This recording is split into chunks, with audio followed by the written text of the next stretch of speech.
श्री गोपाळ कृष्ण भगवान की जय। लीला नंबर 456।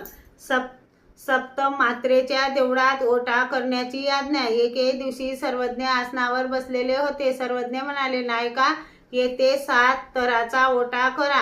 जीजी, आम्हाला तसा ओटा कसा करावा हे माहीत नाही। तेव्हा सप्तम मात्रेच्या पुजारीने म्हटले, जीजी, मी ओटा करीन। सर्वज्ञांनी मान्य केले। मग तिने विटा आणल्या, चिखल केला, मग 3 थराचा ओटा केला। सर्वज्ञ म्हणाले, नायका, हिला जेवू घाला। औसा म्हणाली, जा रे, ताट घेऊन ये।